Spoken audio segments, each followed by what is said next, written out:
Shalom, shalom. Pues hemos llegado a nuestro estudio de semana. Nuestro estudio lo encontramos en la porción de la parashá Terumá, es la parashá número 19, y la encontramos en el libro de Shemot o Éxodo, a partir del capítulo 25, verso 1, hasta el capítulo 27, verso 19. La Haftará la encontramos en Primera de Reyes, capítulo 5, el verso 26, y hasta el capítulo 6, verso 13. En el Brit Hadashah, en Segunda de Corintios, capítulo 9, verso 1 al 15, y Mateo, capítulo 5, 33 a 37. Terumá. Terumá significa o quiere decir ofrenda o contribución. En este shur de esta semana encontramos la ordenanza del Eterno para que todo hombre, motivado por su corazón, aporte lo necesario para la construcción del Mishkan, el tabernáculo del desierto, las indicaciones para la construcción del arca del pacto, la mesa de los panes, las indicaciones para la construcción de la menorá, la cubierta del tabernáculo, sus paredes, el velo, el altar del sacrificio, el patio, entre más temas con gran sabiduría a la luz de la Torá. Nuestro tema lleva por subtítulo El santuario en el corazón. Nuestro estudio comienza narrando lo siguiente. Habló el Eterno a Moshe diciendo: habla a los hijos de Israel para que tomen para mí ofrenda de todo hombre que disponga su corazón. Tomarán mi ofrenda. Y continúa con una lista de diferentes artículos y materiales que se ocuparían en la construcción del Mishkan. Terumá. Terumá nos marca el momento en el que el pueblo de Israel pasa de recibir mandamientos a construir activamente un espacio para la presencia divina del Eterno, el Mishkan del desierto. En este estudio encontramos en el capítulo 25, pasuk 8, un texto que veremos a la luz de la Torá, el cual nos cita lo siguiente: harán para mí un santuario y residiré en ellos. El texto hace mención de hacer un Mishkan, santuario, pero después vienen dos palabras hebreas, Beshahatim, Betoham, que se traduce como habitaré en ellos. Los comentaristas nos hacen saber que no dice habitaré en él, refiriéndose al edificio, sino en ellos, haciendo saber que habitará en las personas. El propósito del tabernáculo físico no era encerrar al Eterno, sino servir como un modelo o catalizador para que cada individuo se convierta en una morada espiritual, siendo la materia prima Nadiv Lev, el corazón de cada temeroso de Hashem. Por eso es que el Eterno instruyó a Moshe a tomar la ofrenda, terumá, de todo aquel cuyo corazón lo impulse a dar. Segunda de Corintios 9:7 nos dice: cada uno dé como propuso en su corazón, no con tristeza ni por necesidad, porque el Eterno ama al dador alegre. La palabra Nediv, que se traduce como voluntad o generosidad, está ligada a la nobleza, ya que para la Torá el verdadero noble no es el que tiene, sino el que da con alegría. De ahí que los sabios enseñan que la presencia divina en la Shekinah no puede reposar en un lugar de tristeza o imposición. La alegría al dar es lo que realmente abre espacio para que Hashem habite en cada uno de nosotros. Un Nediv Lev es alguien cuyo corazón es noble, y no se trata solo de acto de entregar algo material, sino la disposición interna de querer contribuir a la construcción del reino. Yeshua es el máximo ejemplo de un corazón noble, de un Nediv Lev. Él no entregó su vida por obligación, sino que dijo: nadie me la quita, sino que yo de mí mismo la pongo. Juan 10:18. Su sacrificio fue la terumá, la ofrenda elevada más grande y voluntaria de todas, motivada por el amor a la humanidad. Terumá proviene de la raíz rum, que significa elevar. Al dar voluntariamente, elevamos lo material hacia lo sagrado. Para entender a un nivel Sod, se nos hace saber que sin la Kavanah Lev, intención del corazón, el Mishkan sería solo una habitación lujosa. Es por eso que la presencia divina reposa donde hay generosidad y voluntad propia, no por obligación o imposición. Vemos en nuestro estudio que el Eterno da instrucciones de cómo se tiene que hacer cada uno de los utensilios, entre los que se encontraba el arca, el Aarón, la menorá, la mesa, el shulchan y el altar del sacrificio. A la luz de la Torah, cada uno de estos elementos del Mishkan representan facultades del alma de todo el que se dice ser creyente o temeroso de Hashem. El arca o el arón contiene las tablas, que representa la mente y el intelecto de cada uno de nosotros, que debemos estar llenos de la sabiduría de la Torah. La menorá representa el espíritu y la iluminación interna que debemos irradiar hacia el exterior, enseñándonos que el Ruach HaKodesh nos debe hacer irradiar la presencia divina en nuestras vidas y para la vida de los demás. La mesa o el shulchan representa el sustento y los actos materiales santificados. Recordemos que dependiendo nuestras actitudes, tendremos el maná cerca o lo tendremos que ir a buscar. Ahora, el altar simboliza la capacidad de sacrificio, ¿sí? De sacrificar el ego y los deseos de este mundo para poder acercarnos a lo divino. De esta manera podemos hacer distinción entre lo sagrado y lo profano. Pero la realidad es que hoy en día no contamos con un Mishkan o un templo físico.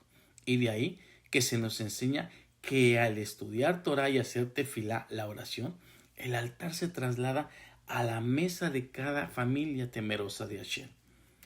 Nuestras acciones de gesed, de bondad, construyen al mundo, ya que éste se construye con amor.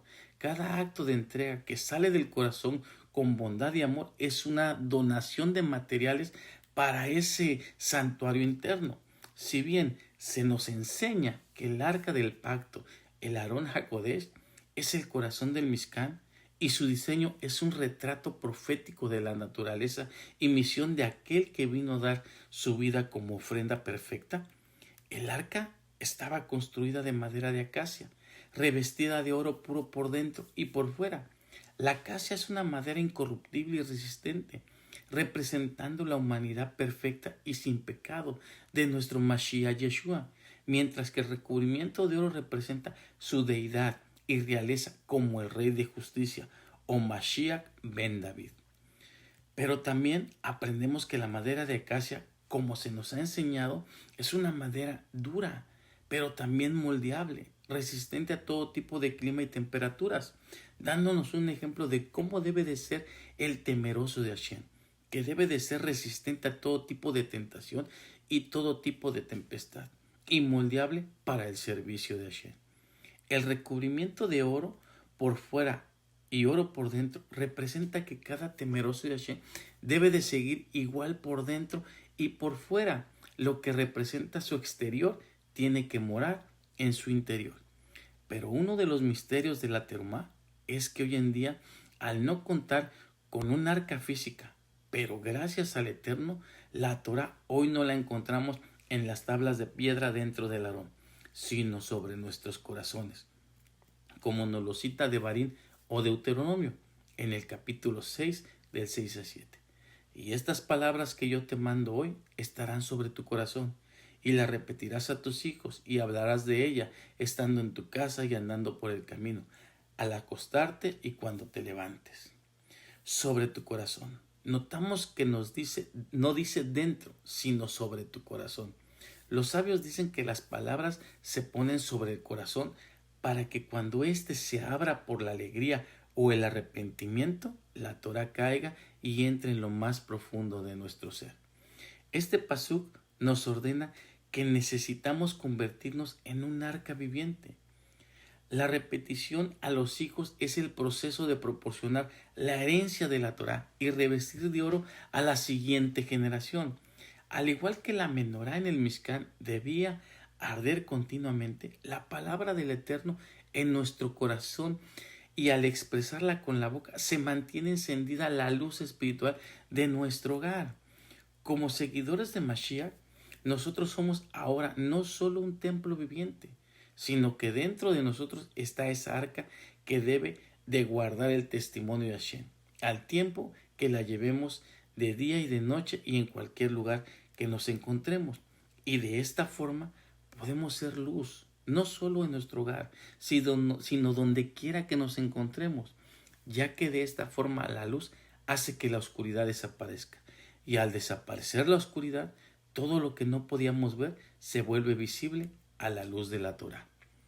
Recordemos que este estudio nos habla de cómo construir el Mishkan, pero no es solo un manual de arquitectura antigua, sino algo más profundo en un nivel sod, ya que es el diseño de nuestra propia construcción o restauración espiritual.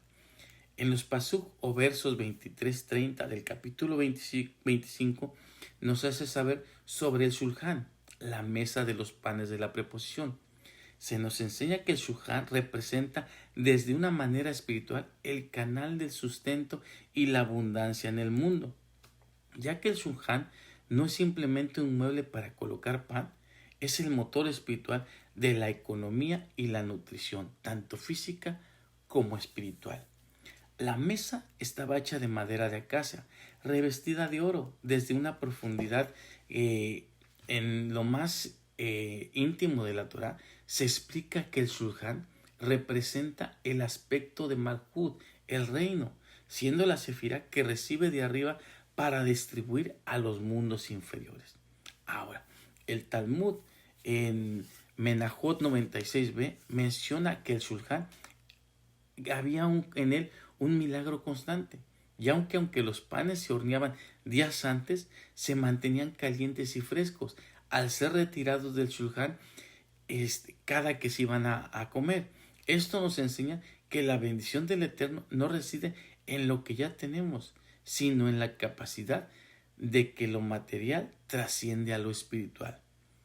En el shulchan había 12 panes, correspondiente a las 12 tribus y a las 12 combinaciones del nombre de Hashem. Pero algo más profundo es que el Eterno, completamente todo, lo tenía planeado, ya que en cada una de las partes que componían el Mishkan, tanto estructura como artefactos, nuestro Maestro de Justicia, Yeshua HaMashiach, se encontraba representado en cada una de ellas. En el Tratado Yomá 39 nos describe que durante los años en que el sumo sacerdote Simón el Justo, Shimon Azarik, servía como Cuamín, ocurría un milagro adicional. Cada sacerdote recibía apenas una porción del tamaño de una aceituna de pan de la proposición. A pesar de ser una cantidad muy pequeña, el sacerdote quedaba completamente saciado, e incluso algunos dejaban sobras porque no podían comer más. Esto simboliza que la bendición del shulchan no dependía de la cantidad física, sino de dónde provenía y la calidad de la luz espiritual que contenía. Ahora, vayamos a libros de Juan, capítulo 6, 11, 13, donde nos cita lo siguiente. Y tomó Yeshua aquellos panes, y habiendo dado gracias, los repartió entre los discípulos, y los discípulos entre los que estaban recostados. Asimismo, de los peces, cuanto querían, y cuando se hubieran saciado, dijo a sus discípulos: recoged los pedazos que sobraron, para que no se pierda nada. Recogieron pues y llenaron 12 cestas de pedazos. Desde una perspectiva hebrea, en este pasaje existe un paralelismo simbólico entre este evento y el shulchan del Mishkan. Al igual que los 12 panes en la mesa del tabernáculo, con nuestro Mashiach Yeshua sobraron 12 cestas, simbolizando el sustento completo para las 12 tribus de Israel. Juan 6:13 nos dice: y de los 5 panes de cebada recogieron y llenaron 12 cestos de trozos que sobraron a los que habían comido. En ambos contextos vemos el milagro que no es la creación de la materia de la nada, sino la multiplicación de lo existente mediante la verajá, mediante la bendición divina, representando en ese momento Yeshua HaMashiach como el shulchan, la mesa de los panes de la preposición. De la misma forma, tal como en el templo, el trozo del tamaño de una aceituna saciaba a los cohenes, a los sacerdotes, aquí la multitud de 5,000 personas se saciaron con una cantidad físicamente insuficiente. Baruch Hashem, porque el Eterno siempre tiene un plan perfecto para la humanidad. En los textos rabínicos, especialmente en el Tratado de Berajot, se dice que desde que el templo fue destruido, la mesa de un hombre expía por él como el altar. Comer en la mesa con conciencia espiritual, con kavaná, es un acto de virur, refinamiento. Al comer el pan del shulchan, los Kohanim elevaban las chispas de santidad de la agricultura del producto de la tierra a un nivel divino. Por algo nosotros, como temerosos del Eterno, al santificar Shabbat, decimos: bendito eres tú, Elohim, Rey del universo, que extraes el pan de la tierra. Y bendito eres tú, Elohim, Rey del universo, que nos has dado el pan de verdad que proviene del cielo, a Yeshua el Mesías. El Shulchan tenía un borde de oro llamado ser, que significa corona, palabra hebrea que se usa para describir la corona o diadema que lleva el sumo sacerdote del templo. La tradición hebrea nos enseña que hay 3 coronas: la de la Torá, que es el arca; la del sacerdocio, el altar; y la del reino, el sustento, que es el shulchan, la mesa. Estas coronas se nos dice que es para proteger todo el servicio del templo, para que la abundancia, que es la riqueza, no se convierta en egoísmo, sino en un servicio sagrado. Ahora, aprendemos en la tradición oral que la bendición no cae sobre una mesa vacía. Por eso los Kohanim nunca quitaban los panes viejos hasta que los nuevos estaban preparados y listos para ser colocados. De esto aprendemos que para recibir abundancia del cielo debemos tener un recipiente abajo, que es una vasija bien preparada, que puede ser un acto de generosidad o un esfuerzo previo que sirva como base para que la luz de la parnasá, del sustento, descienda como el maná del cielo. La raíz del shulchan es shalach, que significa enviar o extender. Desde el concepto hebreo, una mesa no es solo un mueble estático, es un objeto desde el cual se envía o se extiende la comida a los invitados. El shulchan en el Mishkan era el punto de emisión. Desde ahí la bendición de la abundancia era enviada, shalach, desde lo espiritual hacia el mundo físico. Por eso es considerado como el brazo extendido de Hashem para dar la providencia divina. La palabra shulchan tiene como última letra una nun final, y se nos comenta que esta tiene un gran simbolismo espiritual, ya que representa la caída que es nefilá. Pero al ser una letra nun shoptin, letra final, su forma cambia completamente y se extiende hacia abajo, pasando la línea base de las demás letras. Esto nos enseña que la bendición de la mesa tiene el poder de descender hasta los lugares más bajos y oscuros para elevar a las personas. No importa qué tan bajo esté alguien, el sustento del shulchan puede alcanzarlo, siempre y cuando tenga un corazón dispuesto para el Eterno. Otra de las instrucciones por el Eterno la encontramos en el capítulo 27, pasuk 1 al 8, donde encontramos el altar de cobre, Mizbech Hanehoshet, también conocido como el altar exterior, siendo el primer objeto con el que alguien se encontraba al entrar al atrio del tabernáculo, y que estaba recubierto de cobre, Nehoshet.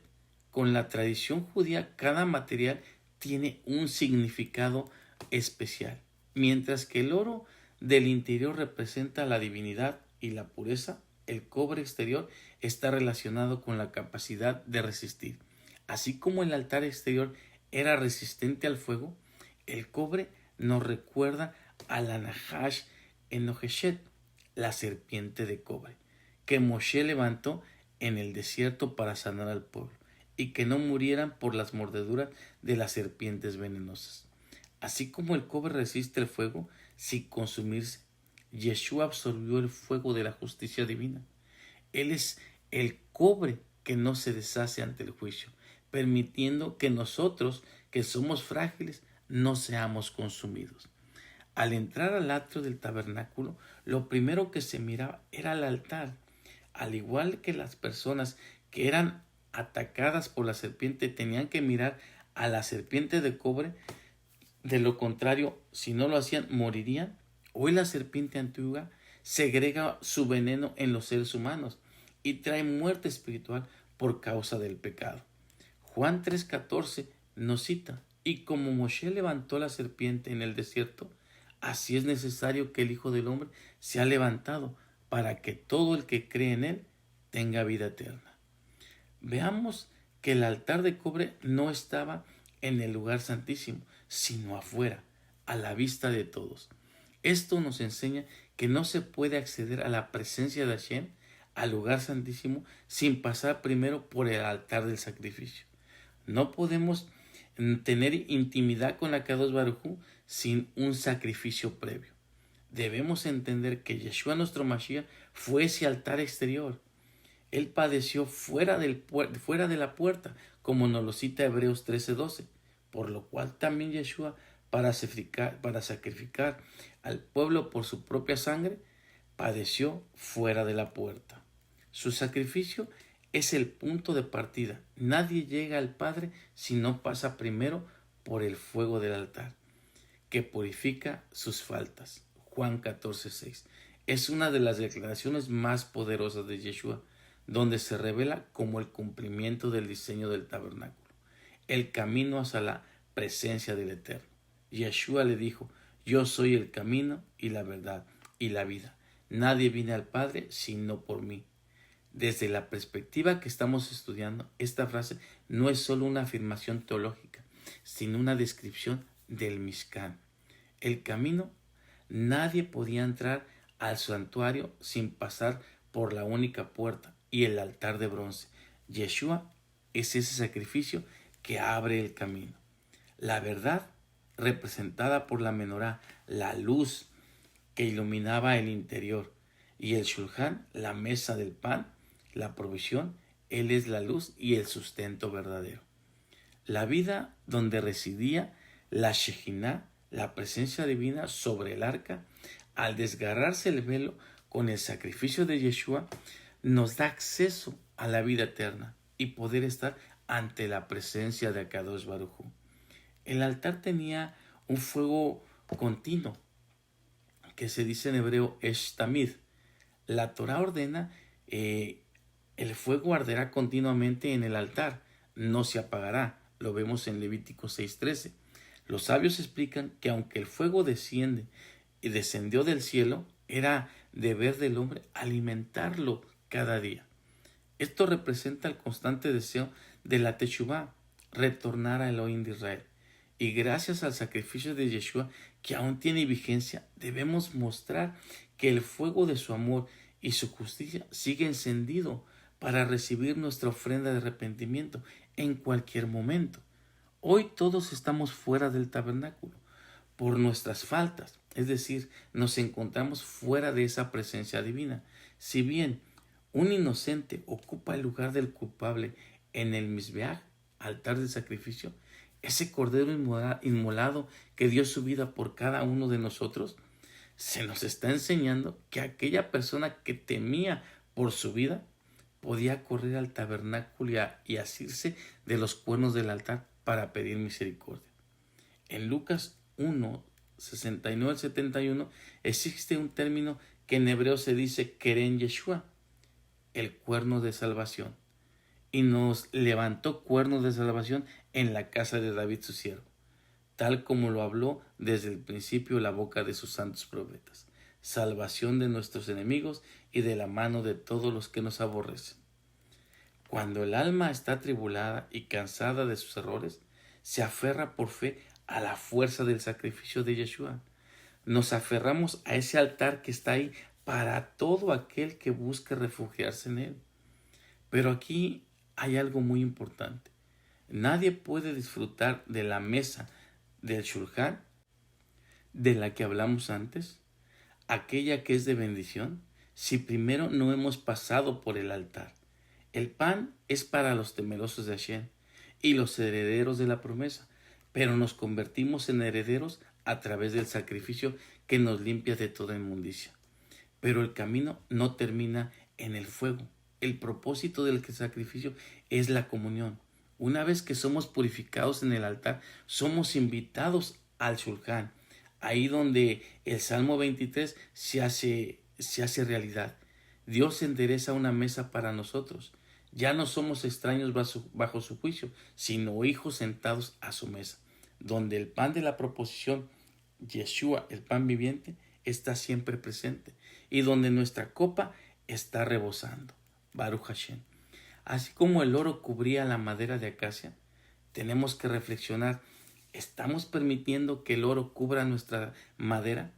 Que puede ser esas debilidades que a diario nos hacen dudar y caer en actos no gratos ante el Eterno.